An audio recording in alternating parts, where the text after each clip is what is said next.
All right, everybody. Welcome to today's webinar. We're going to go ahead and get started. My name is Mike Cope. I'm a product specialist at Hurco. I'm going to kind of be moderating the chat section today for Jason.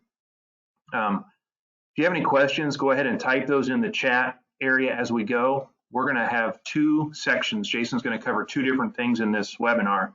Number one, he's going to do the Helix programming in lines and arcs. And then we'll pause for a brief question and answer section then, and then we'll go on to the thread milling block, and we'll have more questions at the end of that. So as the webinar goes, if you want, just go ahead and type those questions in. What I'm going to do is I'll read each question to Jason so everyone will be able to hear it and then let him answer. That way he can focus on just doing the webinar. So at this time, I'll go ahead and introduce him. Jason Falk is a applications engineer. He's a senior applications engineer with Hurco. He's been with the company since 2004, and he knows the control very, very well. So probably any questions that you have relating to this or other, he could probably help you with. So at this time, I'll go ahead and turn it over to Jason and let him get started. All right, hello everyone. I am Jason Falk, and we'll go ahead and get going here. The first thing that I'll kind of mention is we are going to go over programming using a Helix and Threadmill today. And the reason we've kind of lumped those two features together is they both kind of require the same machine motion to get the geometry you request. It's both kind of a 3-axis X, Y, and Z constant motion, a nice ramping motion. So we figured we'll kind of talk about both those together since they have that common area. A lot of what I'm going to do today, I'm going to actually show you right along how to do it in our WinMax desktop software. For those of you that are not familiar with it, I'll go ahead and bring it up on the screen here. This is our WinMax desktop software. This is the exact same software that you would use on the machine. It just gives us the ability to use it at our desktop, PC. We could create programs here. We could verify programs. We could even save those programs off, take them out to the machine and run them there. So this is the exact same thing you'll see on the machine. And we may utilize a couple features here, which will even further show that. But I would like to mention that if any of you would like a trial version of the WinMax desktop software, let us know. There'll be some contact information at the end of this presentation, and we can get you a seat of this. If you're at home and you'd like to practice on what we're going over, we have some online training videos that you can work along with. But if you'd like to try to use this a little bit, definitely let us know, and we can hook you up with some software. So we'll go ahead and get right into Helix. Before we even get into the prints that we're going to work with, there's one thing that I'd like to clear up right away. When you use the term Helix when talking with Hurco programmers, there's a couple different things we could be talking about, and I want to make sure we're all on the same page. And the one that most people are probably a little bit more familiar with, if we go into our program parameters and then go into our milling to tab on any conversational program, you'll notice that we have this plunge type that we can set either as a straight plunge or a helix plunge. This just deals with plunging. So how do you want to enter your pocket? If you had some geometry that you wanted to pocket out, maybe you have a center cutting end mill and you can't straight plunge that tool into the work, this gives you the ability to do that. It's going to give you a ramping motion similar to what we're going to work with today. However, this is not what we're going to deal with. This just deals with plunging. What we want to work with today is actually using a helix to create geometry, finished two-size geometry. So while this is very useful for plunging, this is not really where we're going to spend our time today. And wanted to make sure I tried to clear that up before we got into it. I have seen many customers in the past try to use this helix plunge to create finished geometry. And well, you can probably do that. There's a much easier way to get that done where all the numbers make sense. So that's where we're going to spend our time with today. To do this, I'm going to start with this simple print here. You can see that we've got a contour around the outside that'll need to be dealt with, and we've got 3 holes in the center of this part. If we take a look at each of these holes, you'll notice that each one has slightly different diameters. The one over here to the right is a 1/2 inch diameter hole. We have a 0.745 diameter hole in the middle, and a 0.755 diameter hole over here on the left side. Well, if you look at the tool list, and I'm assuming that these are the only tools we have available for us or to use today, you'll notice that we have a 1/2 inch drill, which will go ahead and take care of this right hand hole. That'll take it to size, but we still need to open up these other 2 holes. Now I could do this with just a simple mill circle, where I'm going to plunge into my material, do the mill circle, plunge again, and do another circle. But we're going to do it slightly different. We're going to use the Helix today and kind of Helix bore that, or do a helical interpolation all the way through that circular shape. To do this, it will be in lines and arcs. And if I go ahead and bring my WinMax desktop software back on my graphics screen, let me switch programs. We're going to deal with this one a little bit later. Let's go into the thread program, and I'll go ahead and verify that. I'm sorry. Let's go into the Helix program. I'll verify that one. If you take a look at the part, I've got most of it completed. We've got the contour created. We're not going to go over that. And we've got the 3 holes drilled. I went ahead and drilled these other 2 holes. That was not necessary, but usually if I have a drill out, I will go ahead and drill the center of a hole that I am going to helix with. So we're just going to go over how to open up these 2 holes. So we'll bring our print back so you can kind of see where I'm getting my information.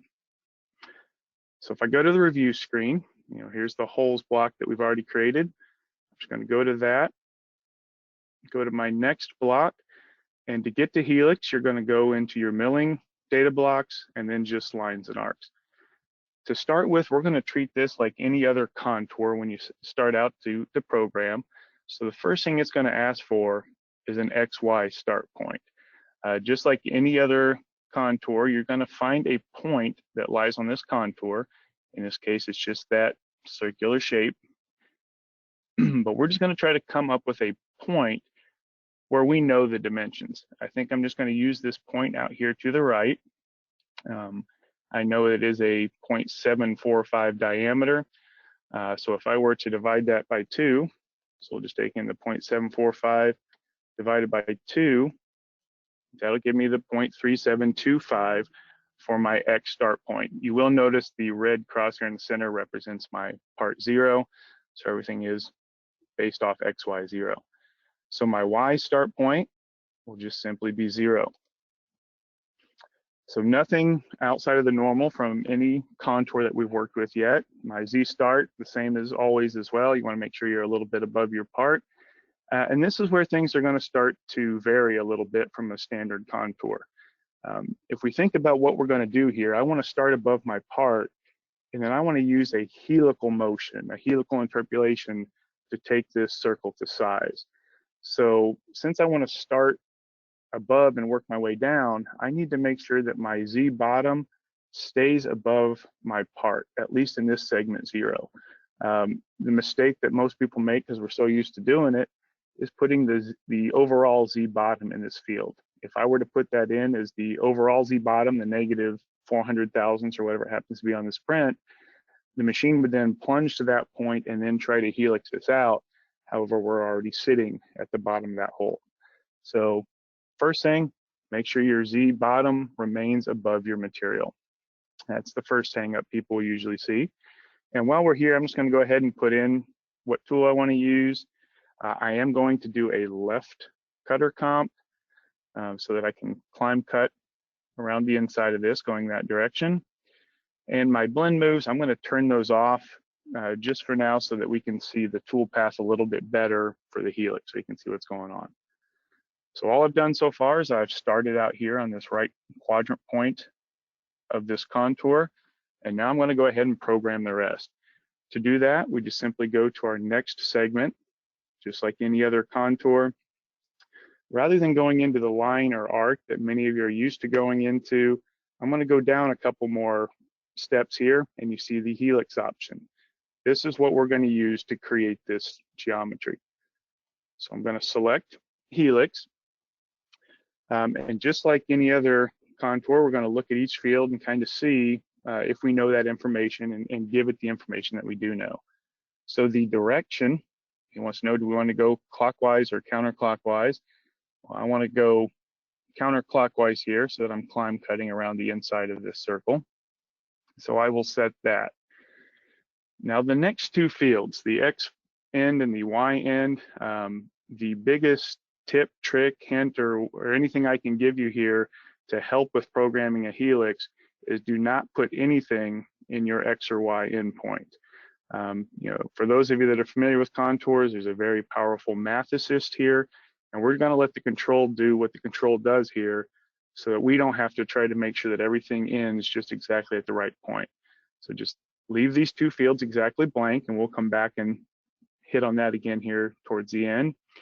And we're going to give it the information that we are concerned with. You know, I really don't care where it ends in X and Y as long as it's somewhere on that circle. My Z end, I'm going to go ahead and take that down to 400 thousandths, minus 400 thousandths. So I'm going through this part. My center point of this arc is the same thing as the center point, or I'm sorry, the center point of this helix is the same as a center point of an arc. So I'll give it that information, which is just simply X0, Y0, and you'll see it calculated the radius. So nothing too much different other than, or from what we're used to in standard lines and arcs. Now we've got a couple new fields here that you may not be completely familiar with. The first one here being lead, and the description down here tells us to enter the Z-axis lead value. This is how much we want this tool to raise or lower for every revolution. So for every 360 degrees we travel around, how much should I have changed in Z to give us that ramping motion? Well, we are starting above the part and we are going towards the bottom. So this is going to be a negative lead direction. It is very picky on that. If you are going down into the part, it will be negative. If you're going up, it will be positive. So typically you're going to have a negative lead value. And I'm going to say I want to go minus 35 thousandths. So for every revolution around, I should have dropped 35 thousandths into the material. You'll notice this calculated the sweep angle area. What this is telling us is how many degrees the machine has to make in order to get to my minus 400 thousandths. If I were to open up the calculator and take that, what is it, 4320, and divide it by 360, this is telling me I'm going to make 12 revolutions to get to that 400 thousandths. You'll also notice that it calculated my X and Y endpoint, which is exactly what we wanted to do. Before we go much further, I'm going to go ahead and jump over to the graphics screen, and we will draw this, kind of show you what we've got going on so far. If I zoom in on here, maybe rotate around, you can kind of see that we've got a ramping motion. If I go into a side view, kind of zoom in, you can kind of see that we are ramping into this part. One thing I would like to point out, if we look at the bottom of this hole, is we've got something going on right over here. What this is we told this to helix itself down to that minus 400 thousandths, and then we ended that contour. So the control did exactly what we told it to do. It got to the end, and as soon as it got there, it just lifted out of the hole.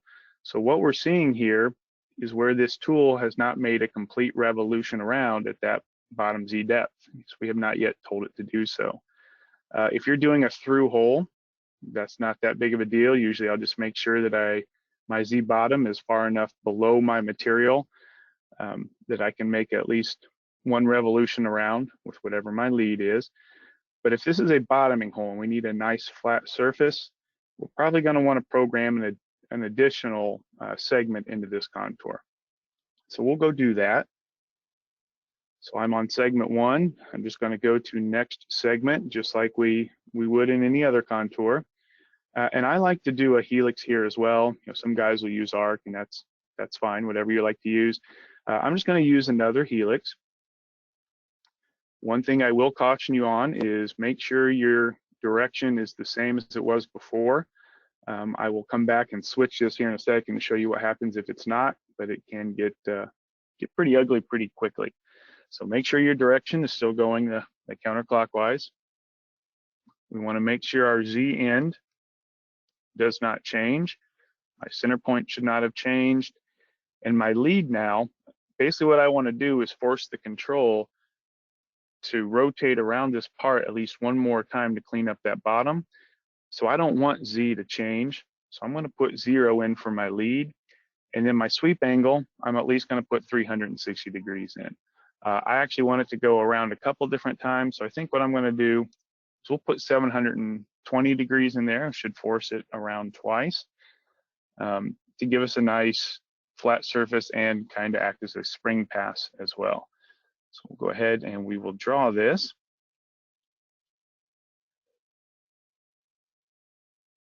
And now you can see that we have a nice flat surface there on the bottom.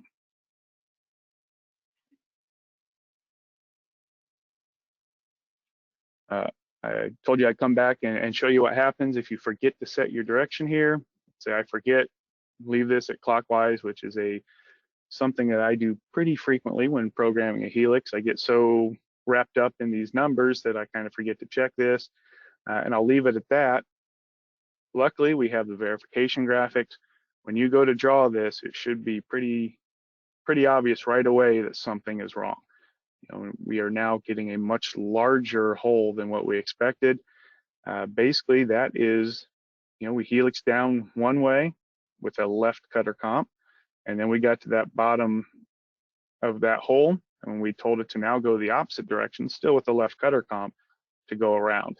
So if you ever see that, make sure you change it before trying to run your part. I can tell you from experience that it does not go well if you forget that step. So we'll draw it to make sure everything looks good. So we're back to a good helix toll. We're going to take this one step further so you can kind of see what the machine is doing. I have my desktop software set up as what we call desktop complete, which is basically means I can load in a machine configuration and then I can simulate just as though I'm on a machine. So I can actually go into my auto mode, assuming I have no errors or anything in the program. Let me check that. So there are no errors in the program. I can actually go through and run this. So I'm just going to tell it to run that block number 3, run the program. I'll kind of slow it down here. But what I was wanting you to see is my XY coordinates here. So you can see that we are helixing down into the hole. Speed it up just a little bit. Slow it down once we get to the bottom. Now we're at that 400 thousandths, and we're holding that 400 thousandths as we make that 720 degrees or those couple revolutions. One question I seem to get a lot is, once you add that second helix, will the machine try to pick up and then come back down? And then you can see here that it will not. It's just one fluid motion. It helixes down to the bottom of that hole. It just then holds that constant Z depth, rotates around a couple times, and then picks up out of the hole. So that there is the helix of the one hole. I will now go ahead and duplicate that process for this other hole here. And I'm going to cheat a little bit, use a little trick that I like to use when working with helix. I'm going to program this next helix as though it's sitting right on part 0. Go back to my print. So I'm going to program this helix as though it's set here, and I'm just going to use a pattern after I'm done to transfer it over, just to help keep my numbers easy to follow on the screen. So I'm going to go to my next block. I'm going to go into milling, lines and arcs just like before. And again, for the time being, I'm just going to assume my part 0 is off here to the left. So we have a 755 thousandths diameter hole. So if I do 0.755 divided by 2, we have a 0.3775 radius. And I'll start right on Y0 as well. Making sure I leave my Z bottom above my material.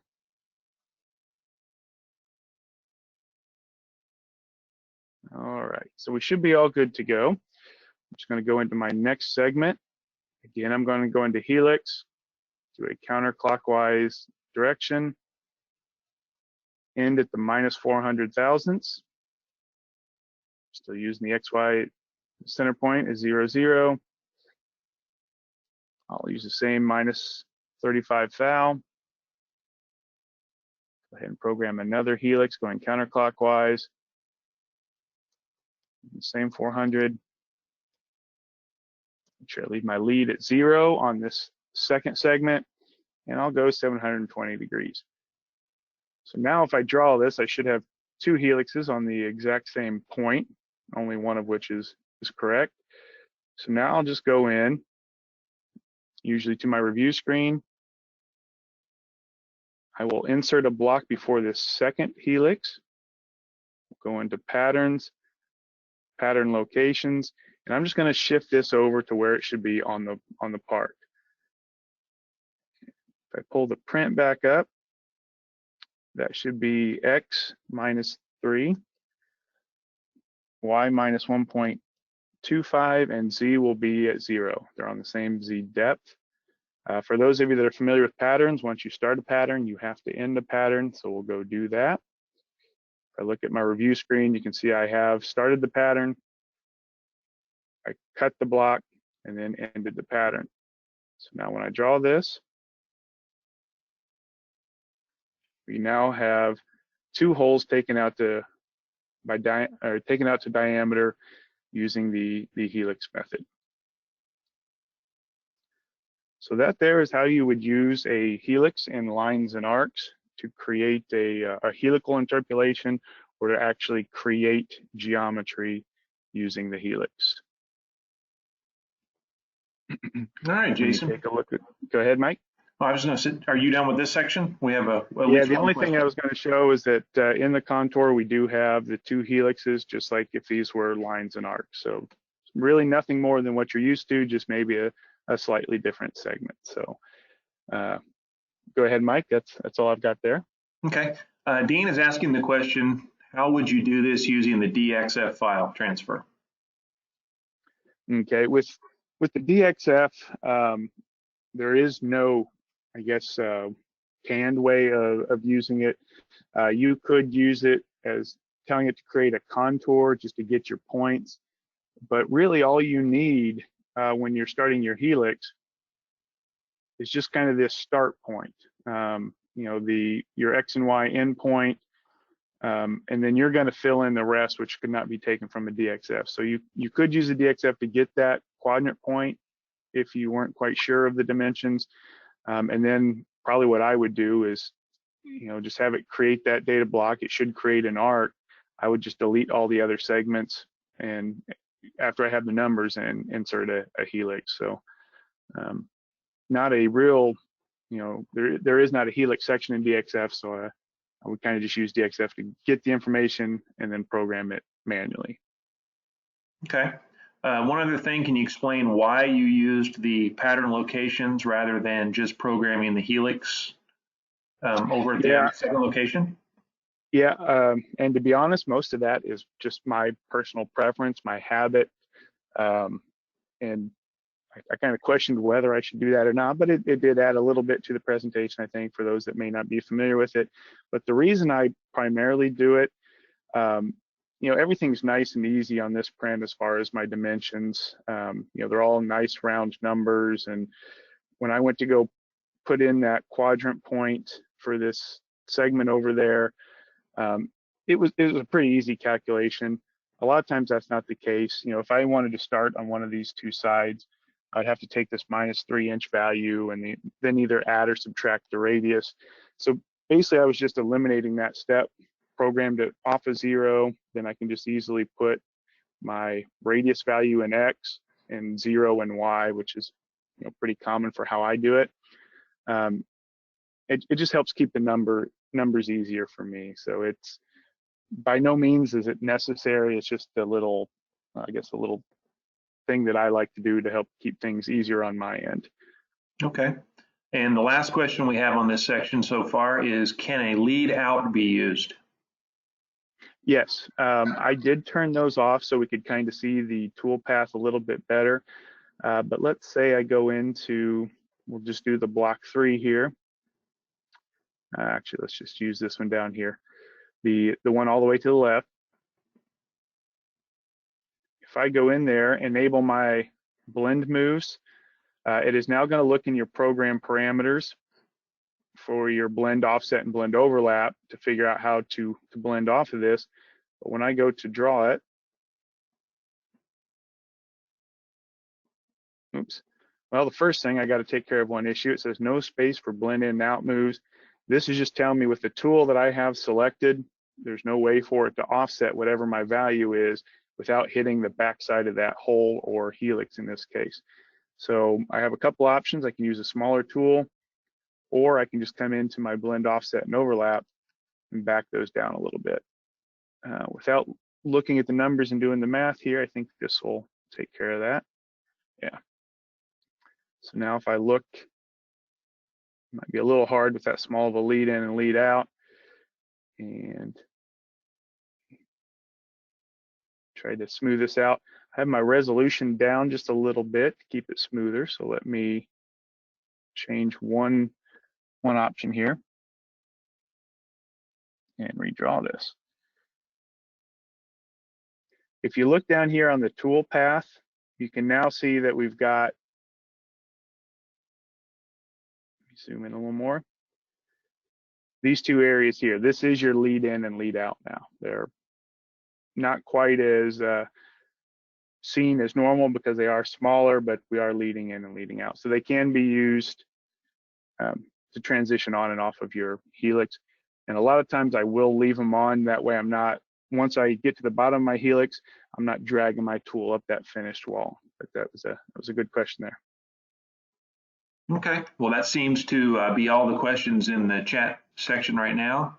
Again, anyone who might have joined after we got started, we're keeping an eye on the chat section for questions. So whether Jason's going to go on to the Threadmill block, but if you have questions regarding this Helix, you can certainly add those, and we'll have another Q&A session towards the end.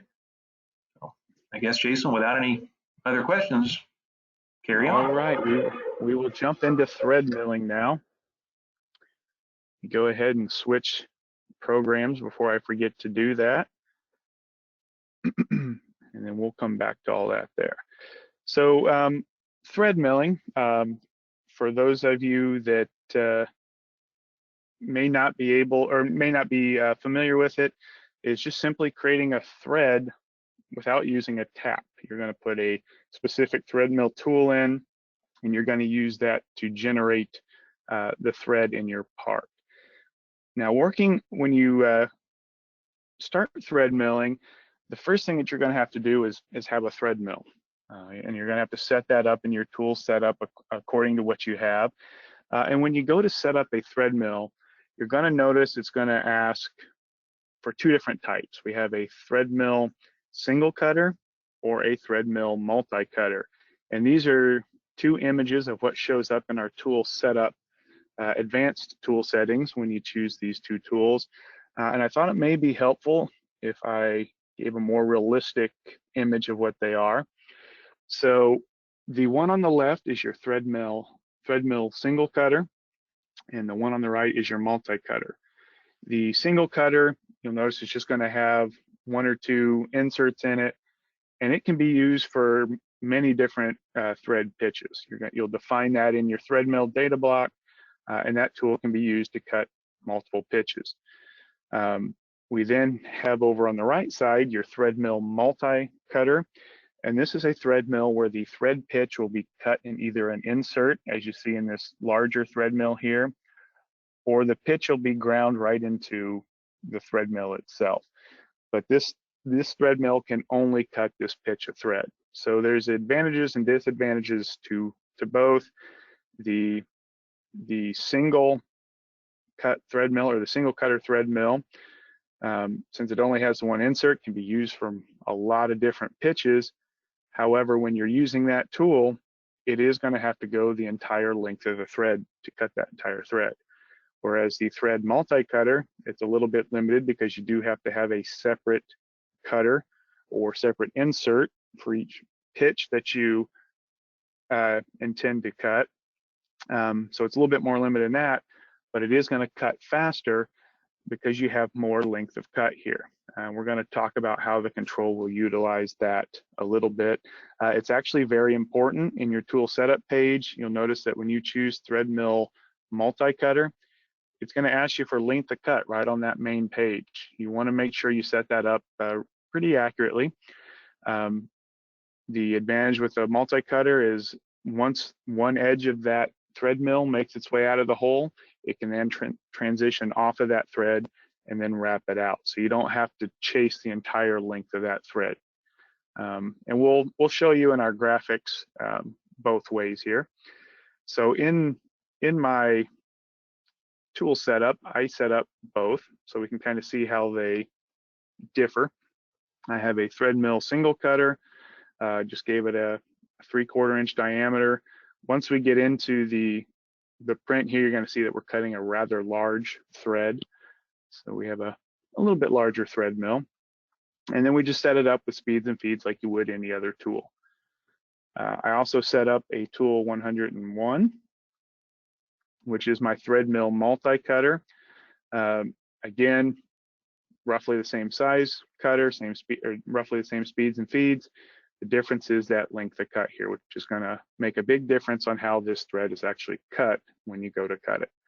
So we'll take a look at these again in the data block. And now let's take a look at the part that we want to cut. We've got this large hex nut that we need to cut here. And again, the red X here represents the part 0. So that's where all our dimensions will be coming from.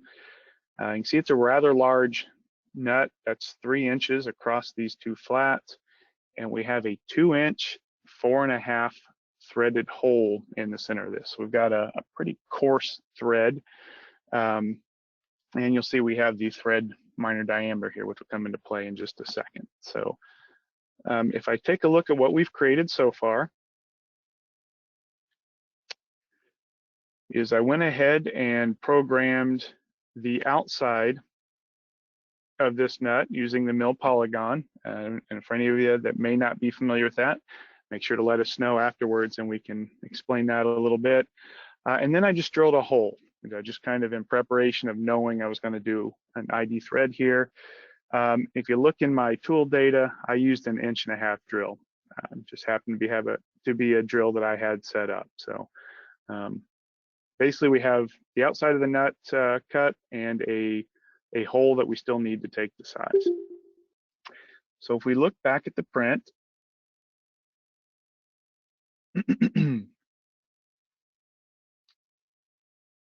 it says that our thread minor diameter is 1.727. So that's going to be this inside diameter, the smaller of the two diameters.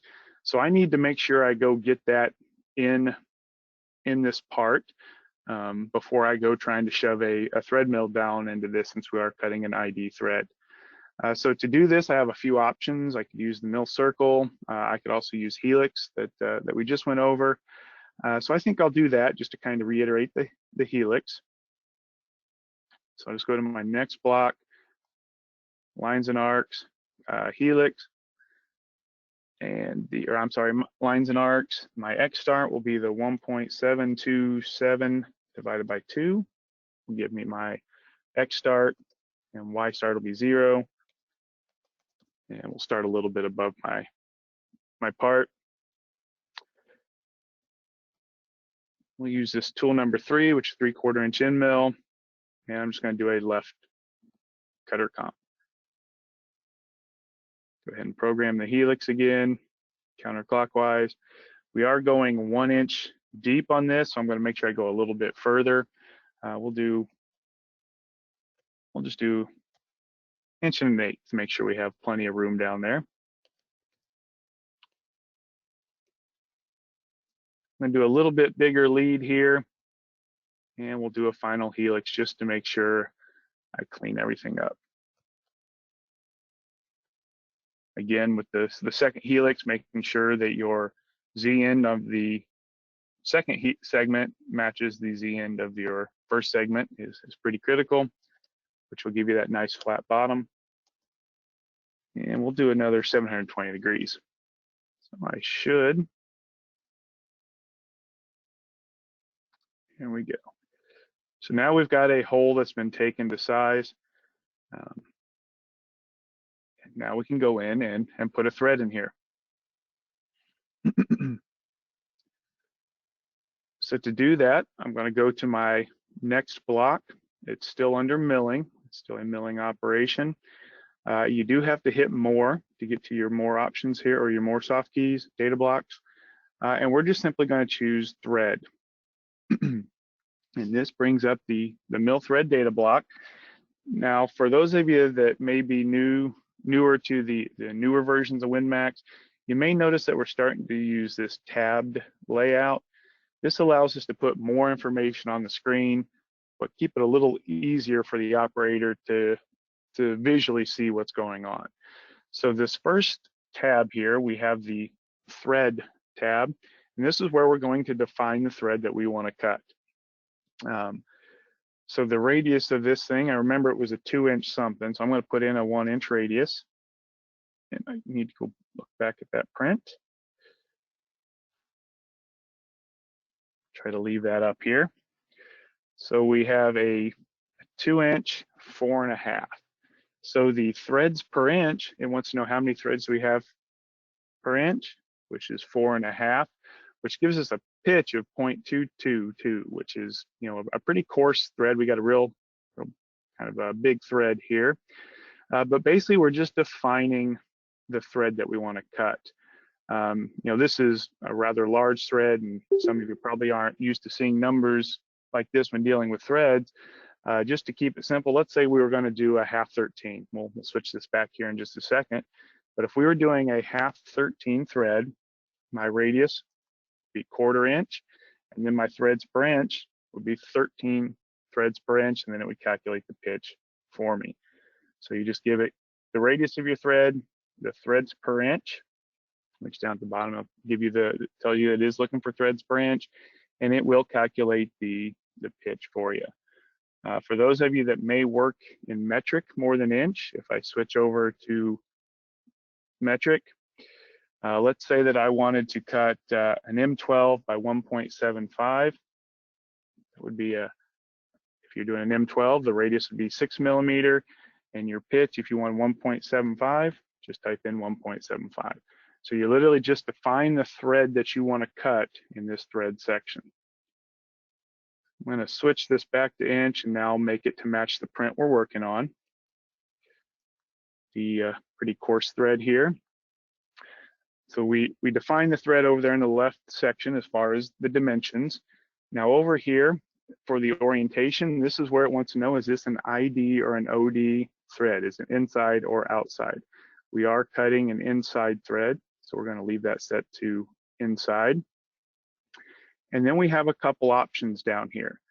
Your start angle, if you need to time this thread with anything else on your part, for a nut, that doesn't make a whole lot of sense, but if you had a part with a thread coming off of it and you need to make sure that everything was timed so the thread started and ended at specific points, you could give it that angle, that start angle there. So you can time your thread if needed. The taper angle down here, this gives you the ability to cut pipe taps or tapered taps if needed. If you are going to cut pipe taps or tapered taps, you're just going to give it the taper angle here. And I did a little bit of, I guess you could call research, if you want to call it that, to see what that angle should be. And I've always used a certain value, and I want to make sure it was correct.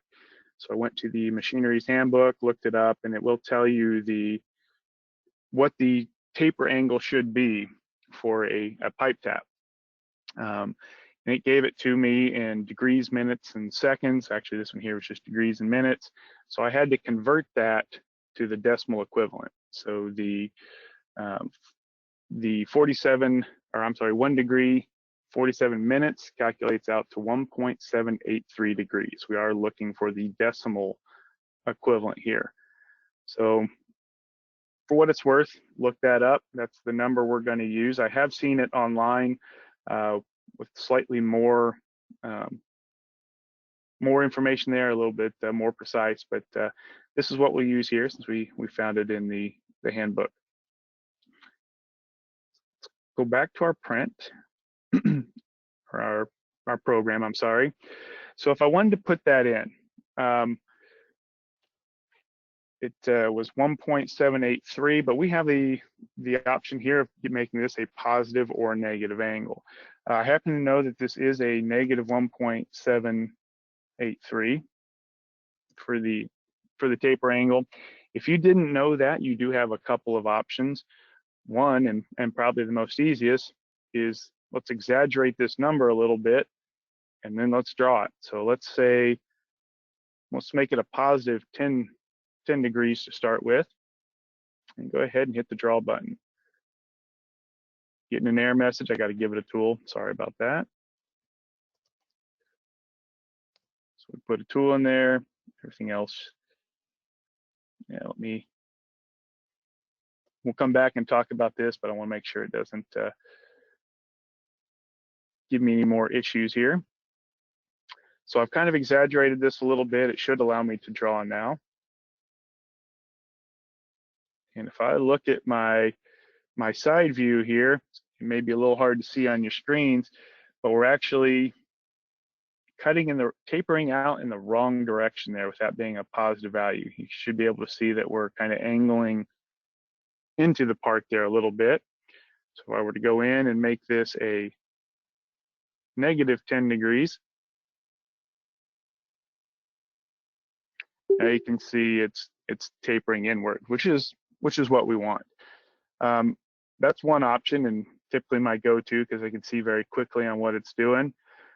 We also have the help menu here, and from going to look at that, I did see that it has a very useful picture here that shows you if you're doing a positive or negative angle. So for what it's worth, it is there in the help menu as well. So I'm going to go ahead and put this back at my minus 1.783. And I will take this time to mention that if you are going to use a tapered thread, that you have to use a single cutter thread mill. If I were to switch this to that multi-cutter thread mill,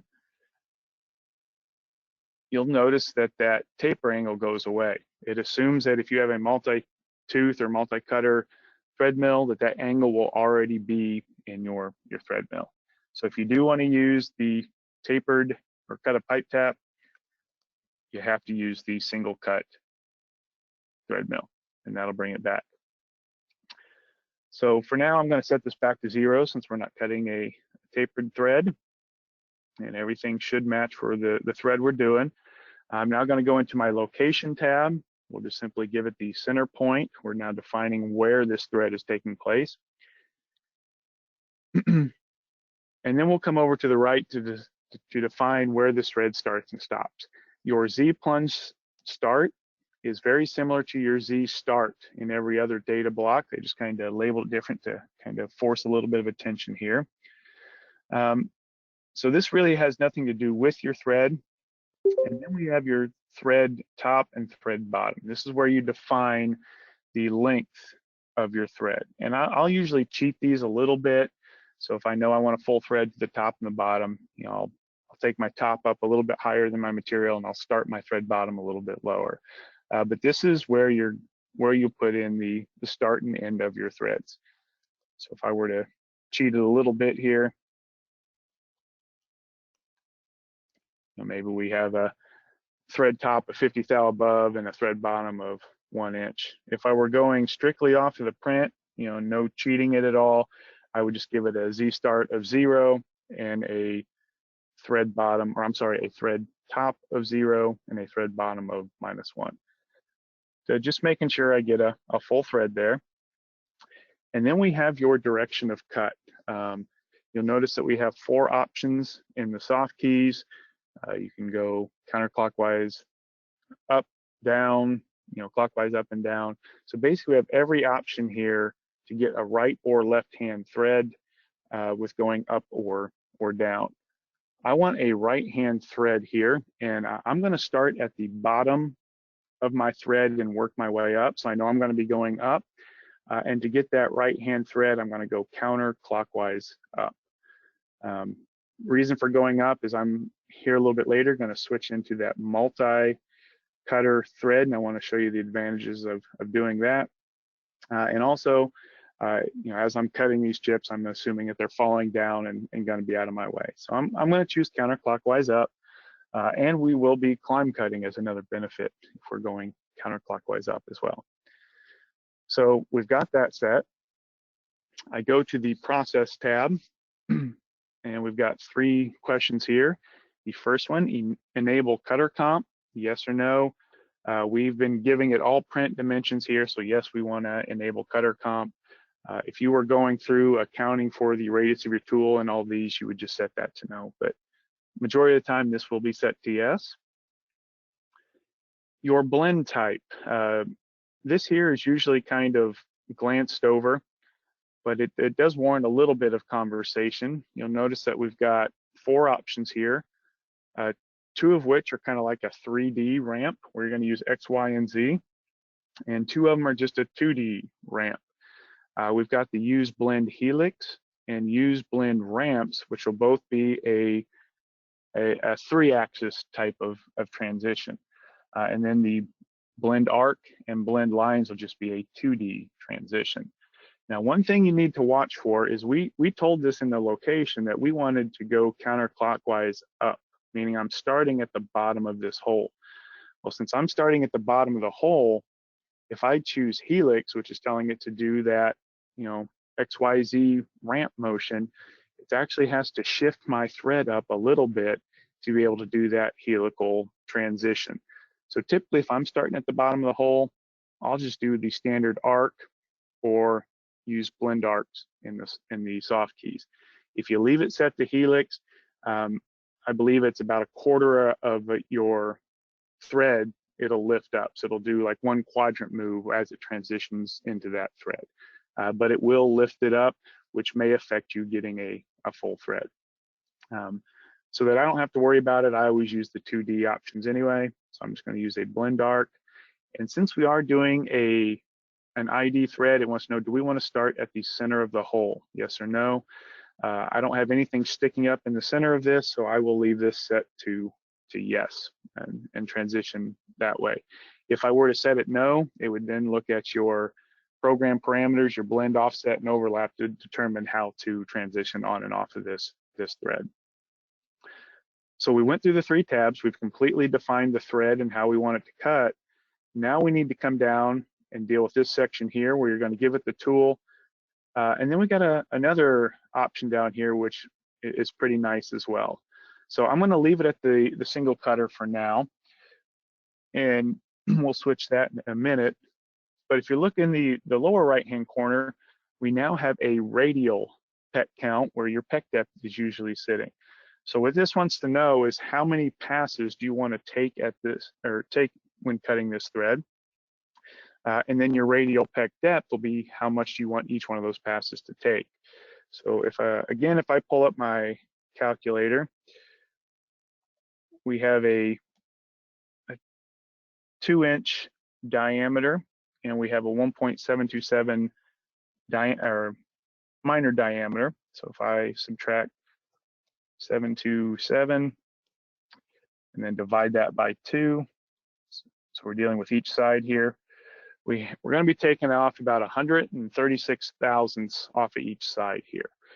So if I wanted to take this, let's say in 4 passes, and I wanted 4 equal passes, I could just do the 0.1365 divided by 4, and that'll give me my radial peck depth.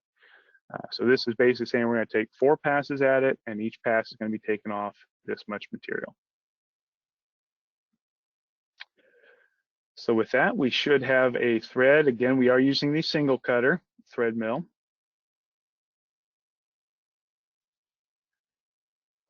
We go into isometric here. Kind of got a lot going on with that, with the thread mill and everything, or the Helix, but you should be able to see we are now getting the thread mill.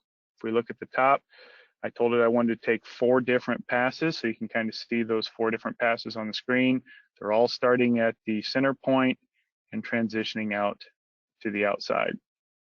I would like to note that if you look at your solid rendering, it's not going to show you the exact threads. That takes a whole lot of processing power to generate those threads and be able to rotate everything around. So generally it's going to look like an end mill just kind of ran through your part, but you are getting the geometry you want. If we do look at the bottom here, since this is such a coarse thread, you can kind of see some of it, which just happens to be the result of the dimensions we gave it. But that is a thread mill with a single cut, and you can kind of see here if I reset all that we do have the thread coming all the way up to the top. If I were to go in and switch this to that thread mill multi-cutter, which now has 1 inch length of cut, when I draw this, it's going to look slightly different. And I can go in and run it to make this a little bit more clear. But now you'll notice the start and the end are way down in the bottom of this hole. The control has figured out that with that 1 inch length of cut, by the time we get to this point over in here, the top of that insert or the top of your thread mill has already made it outside of your thread, so it can then just transition back and off of the thread. So that's where the advantage comes in with the multi-cutter thread mill. You actually have to move less on the machine to get it. You're cutting a larger majority of that thread at one point. So that is thread mill. If anyone does have any questions, we can always come back in and run this in the auto mode if you'd like. But any questions over that? No, we didn't get any questions typed in during that session. Okay, it's good. We'll let it go for a little bit here and see if there's any more. I know the other day we had kind of we tried to get something like this going before and had some issues, and someone had a question on the pipe taps. I hope what we did here was enough to clear that up for any of you that may need to cut a tapered thread. So if there are any questions on that, let us know. No, nothing yet. Okay.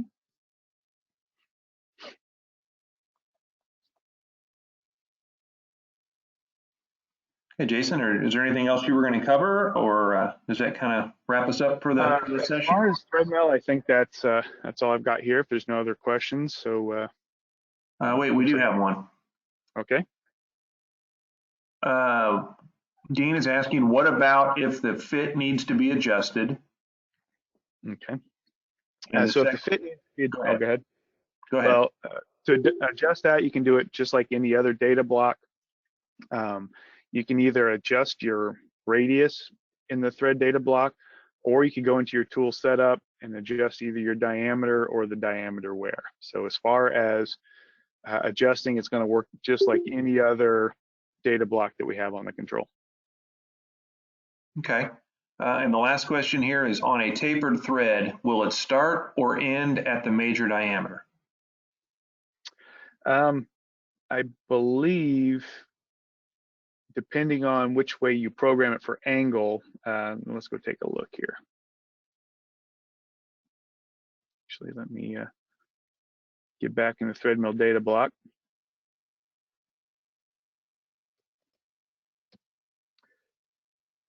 It should start at whatever the number of pecks and distance away, correct? Yes. Yeah, it'll still do that. And maybe I was misunderstanding the question there. What Mike just said, did that answer the question? Yeah, I believe if I understand it correctly, if you tell it to start 4 peck counts at, let's say, 50 thousandths each, then it would have started away at 200 thousandths from your final diameter. So that's how we could control it. Yeah, that's correct. Hopefully that answered the question.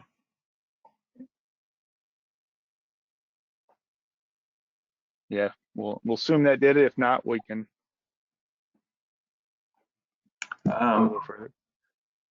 He says he meant the start of the angle. Okay, so that is what I was thinking. And I thought when I looked in here the other day, I looked to see what it had to say for threads or tapered threads, and I thought it gave mention to that. So let me see if it does.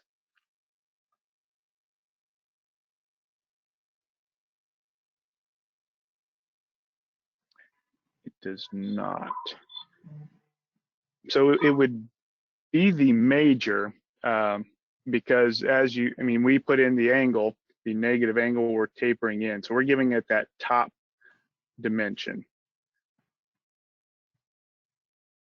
And I thought, you know what, I think I know where I may be getting something confused with the machinery's handbook that I read here. So it would be the top, and it's all based on your angle, if that makes sense. Because we told it to start at a given radius and then taper in at a negative 1.7, whatever that number was. So Okay. that is the major. Does that make sense? Yeah, hopefully that answered the question. We have 2 more questions. One, could you use this to mill a tapered hole? Yes, that is a very good question, and I had considered. I know this is one that Mike had actually suggested a long time ago using this for. I've never done it, but I have heard of people doing it. If you were to go in and program, so you did have a tapered thread that you wanted to cut, and you wanted to get the taper close beforehand, you could just go in, give it a radius, and when it comes to your threads per inch or your pitch, just give that something very small. So you would essentially be surfacing that taper. So right. Yes, that is something you could do. And we'd use a ball-nosed end mill for that. Yeah. And then last one here is they're asking if you could go over the polygon block. Yeah. We have one right here. So the polygon it's a really nice feature for, let me get back to our print here. It's a really nice feature for just quickly getting this geometry in. So you can see here we have a hex, so we're going to tell it the number of sides in our polygon, which it defaults to 6 since that's the most commonly cut.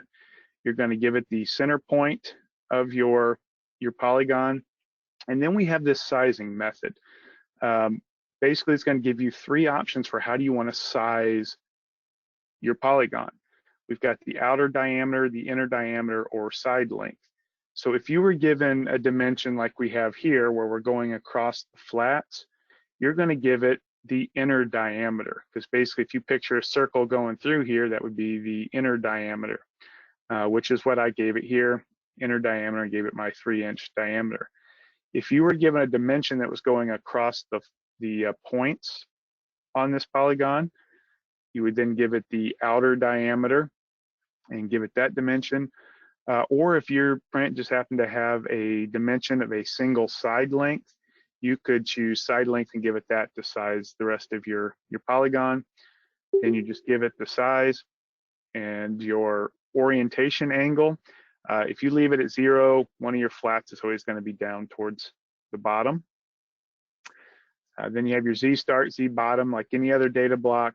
And then this corner radius feature gives you the ability to round each one of these corners slightly, which I really like. In the past, I would program this feature by milling a contour, or I'm sorry, yeah, programming one line and then using pattern rotate to get the rest. But you didn't get quite as smooth a cutting motion, and you didn't have the option of easily rounding the corners. So this is a nice way of doing it. And you can set this for however many sides you want. If I go in and put it at 4 sides, well, now I'm going to get something a little different when I hit draw. So you just simply tell it the number of sides and the size of it.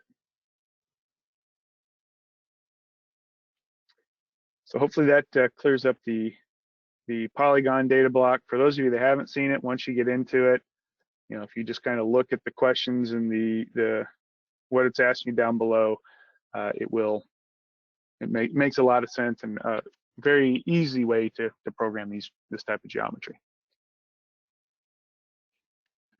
Okay. Well, Jason, if you don't have any more, we don't have any more questions that are popping up here. So I guess we can go ahead and wrap this up for today. We have been recording this, and we will send everyone a copy of the recording, as well as we'll be sending out a message for what the next webinar topic will be. So hopefully everyone can join us again, which I believe that is what, Friday, Jason? Yeah, it'll be Friday at 1 o'clock. When we'll have some more for you. We plan on doing one hopefully every Friday for a while to get some more interaction with the control. And sorry, as I was working there, I was pulling this information up. Some of you may still have questions that didn't get covered here, maybe a little bit more specific, or maybe you were one that wanted the desktop software. This here's our applications number. You see my information there and my desk phone and my email. Feel free to email me there. Or we have the Hurco applications department, which is always available. There's always someone monitoring that, where you can call with any questions, call or email with any questions. But if you want the desktop software, make sure to jot this down and let us know, or any questions over what we covered today. All right, very good. Well, thanks everybody for taking the time to watch this, and I guess we will see you on Friday. All right, thank you.